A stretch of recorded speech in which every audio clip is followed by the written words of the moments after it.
దేవునికి మహిమ కలుగునుగాక. ఆమేన్. విశ్వాసాన్ని పెంపొందించే ధ్యానం. మీరు దుఃఖింతురుగాని మీ దుఃఖము సంతోషమగునని మీతో నిశ్చయముగా చెప్పుచున్నాను.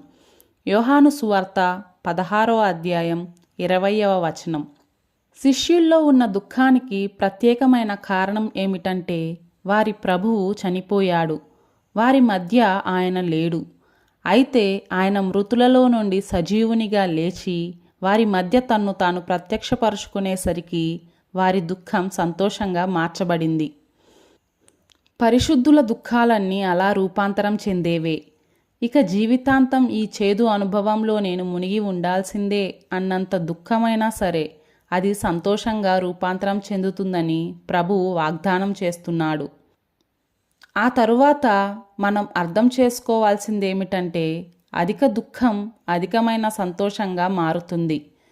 మనకు ఉన్న దుఃఖాలు కొండల్లా ఉంటే వాటిని ప్రభు శక్తి ఆనంద పర్వతాలుగా మార్చేస్తుంది.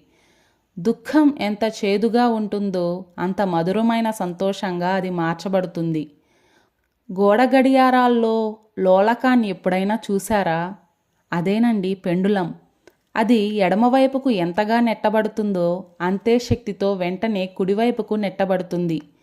దుఃఖం గూర్చిన జ్ఞాపకాలు సంతోష పరిమళాలను అధికం చేస్తాయి. ఇలా దుఃఖం సంతోషం అనేవి ఒకదానితో ఒకటి అవినాభావ సంబంధాన్ని కలిగి ఉన్నాయి. వజ్రంలోని కాంతి ధగధగా మెరుస్తూ కనబడడానికి కారణం దాని క్రిందనున్న నల్లని కాగితమే కదా. నా హృదయమా, నీకో శుభవార్త. కొంచెం సమయం గడవని. ఇప్పుడు నేనెంత నీరసంతో ఉన్నానో అంత సంతోషంగా మారిపోతాను. ఈ లోకంలో ఇతర లోహాలను బంగారంగా మార్చే విద్య ఉంది కదా. అలాగే పరలోకపు రసవాదం అనే విద్య ద్వారా నా దుఃఖం కాస్త సంతోషంగా మార్చబడుతుందని యేసు నాతో చెప్తున్నాడు. అది ఎలా జరుగుతుందో నాకు తెలియదు గాని నేను దాన్ని నమ్ముతాను. దానికోసం ఆశతో ఎదురుచూస్తూ ఇప్పుడే పాటలు పాడడం మొదలు పెడతాను. నా ఆత్మలో కృంగిపోయిన పరిస్థితి ఎంతో కాలం ఉండదు. త్వరలోనే నేను సంతోషించే వారిలో ఒకటినైపోతాను. వారితో కలిసి దివారాత్రులు ప్రభువును స్తుతిస్తాను.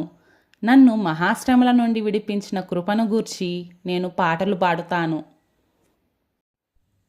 దేవునికి మహిమ కలుగునుగాక. ఆమేన్.